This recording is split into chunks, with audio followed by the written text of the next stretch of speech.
is 5 on your side at 6. Focused on you. This suspect is a dangerous person. A day-long search is now stretching into the night for an inmate serving time for sex crimes who walked out of a South County hospital. Thanks for joining us. I'm Mike Bush. And I'm Ann Allred. Tommy Wayne Boyd was serving a 30-year sentence for statutory sodomy at Potosi Correctional Facility. He was brought to Mercy Hospital South for medical treatment. We have team coverage. Let's begin with Justina Cornell. She's been at Mercy South all day. Justina, what's the latest? Yeah, so Boyd has been on the run since 4 this morning, leaving the hospital behind me here. Now, the photo that's going to be on your screen, now that's the latest photo released by police. I'm told it was a selfie taken this morning after his escape. Police say a woman is also blurred in this photo, and they're investigating that person. Missouri Department of Corrections say they're investigating why and how Boyd escaped, because protocols require him to be restrained, accompanied by 2 officers. 45-year-old Boyd is serving a 30-year sentence after he was convicted of sexually assaulting an 11-year-old boy in 1996. Now, police tell me he may have taken a ride at some point today, and there's been sightings of him in South St. Louis City. They believe he's still wearing a black sweatshirt, black jacket, shorts, and orange slippers. Police say if you can, keep your eyes on your kids tonight this evening as they continue their search. If you do still have a child at school, I would say you pick them up. Let's not let them walk around tonight by themselves. Keep a close eye on your kids, and definitely, again, if you think that you see him, call us. Melville and Lindbergh school districts, along with other schools in South St. Louis City, added extra protocols to make sure everything is safe during this investigation.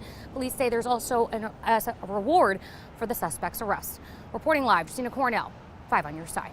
Boyd's escape had many South County residents on edge for much of the day. 5 on your side's Holden Kerwicki joins us now live with more on how they're handling an ongoing search throughout their community. Holden.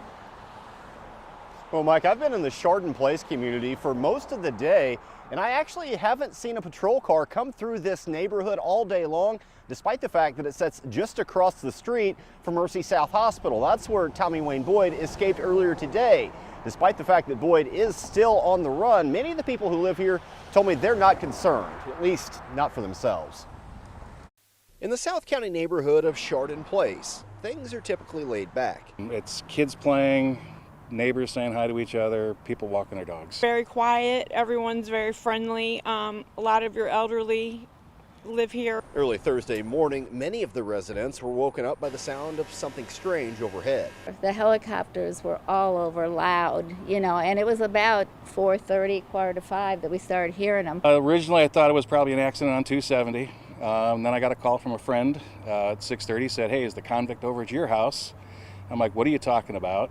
According to St. Louis County Police, 45-year-old inmate Tommy Boyd escaped from Mercy Hospital South, which sits just across the street, and multiple agencies were called in to track him down. I mean, I don't know why they don't have him, but they need to explain how he got away and why he had to come into Mercy when there's other hospitals that are a lot closer. My wife and I, we can take care of ourselves. I'm worried about all the kids with the elementary school right behind our house. With a convicted sex offender on the loose, both Melville and Lindbergh schools went on lockdown. All the kids just running around, they're just being kids. They're really not paying attention, and they look at adults as, figures of help and security, and that's what really bothers me. If that was my granddaughter up at that school, I'd be sitting there very close. As the search for Boyd continues, everyone I spoke with are praying he's caught sooner rather than later. I wouldn't want anybody to be in any danger or anything like that, so I definitely hope they catch him. At this time, Boyd, who is a convicted sex offender, is considered to be dangerous. If anyone knows anything about his whereabouts, you're being encouraged to call Crime Stoppers, who are offering a reward for his capture. Reporting live in South County, Holden Kerwicki, 5 on your side. Tonight, our I-Team is looking into Boyd's past and pressing officials on how he got out of the hospital so easily. Our Christine Byers continues our coverage. Christine. And we've just learned new information about what happened in the hospital this morning. A state law enforcement source tells me the inmate escaped when one of the 2 guards assigned to watch him went to the bathroom and the other guard fell asleep. Boyd then somehow managed to take the handcuff key from the sleeping guard and escape. Now, this is very early in the investigation, and so far the Department of Corrections itself hasn't said much. The Department of Corrections tells the I-Team Boyd should have had 2 officers with him in Mercy Hospital Thursday morning. He also should have been restrained. They're investigating now why he simply walked out and wouldn't comment any further. The agency also won't say why he needed to go to the hospital. Boyd is serving time for enticement of a child from a 2007 conviction. It means he was an adult trying to engage in sex acts with a child younger than 15. He got a 30-year sentence from that offense, and the I-Team has also learned it's not his first time in trouble for targeting children. He served a 10-year sentence for statutory sodomy from 1997 until late 2006. The victim in that case was an 11-year-old boy. Boyd caught that second case just a few months after he got out. Now, in addition to his prison sentence, Boyd will be considered a sex offender for life. He is a Tier 3 offender, which is the highest risk offender. He'll also have to report to authorities every 90 days upon his release, but his escape today could keep him behind bars for much longer. Stay with 5 on your side for updates on the search for Tommy Wayne Boyd. We will bring you any new developments on air on KSTK.com and on the 5 on your side app. We're hours away from a major announcement out of the United Auto Workers headquarters. Right now, the union has workers at 3 plants on strike, including those at GM Wentzville. But that may change. 5 on your side's Tracy Hinson is outside the Union Hall with hints she heard about tomorrow morning's message from the UAW president. Tracy.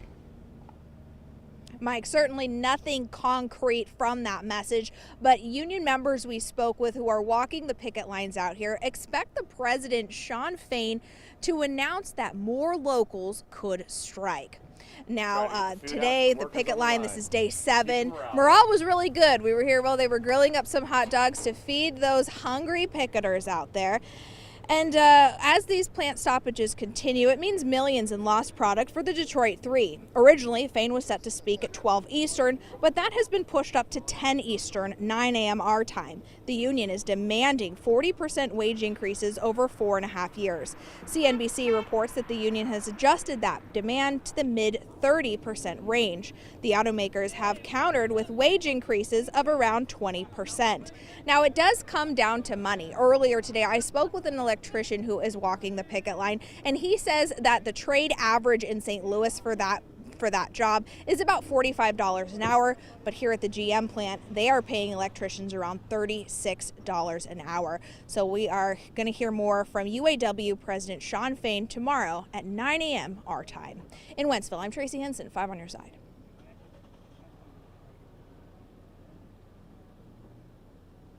Hours tonight, depending on where you live. Chief Meteorologist Scott Connell has the weather first forecast. Looking at City Park. Always glad to see that, Scott. Yeah, and you know, there have been spots where it's a drenching rain, but they seem to be pretty limited at this point. One of those spots is so far not been in Forest Park, where the St. Louis Symphony Orchestra will kick off their season with a free concert tonight, although there have been showers that have been approaching, and there was even a couple of rainbow pictures coming out of the Forest Park area. The rain, well, it's pushing across the Missouri River right now, so we're actually seeing the sky start to clear back to the west. But look at that eastbound 70 traffic, very slow as you run into that heavy rain from about the Blanchette Bridge in toward the airport right now. So the area of North St. Louis County, parts of St. Charles County, this is where we see some of that heavier rain pushing into the airport. St. Anne, you're in line for this, maybe into St. John, Ferguson too. And then you have more showers and some thunderstorms down to our south here as you go across St. Clair and Washington counties, even one right now very close to Arnold. So these rain chances, even though they're fairly isolated or widely scattered spot rain chances, we're going to continue those into Friday. A brief downpour certainly possible, but we're pushing the weekend rain back a bit. Timing on that in a few minutes, Ann.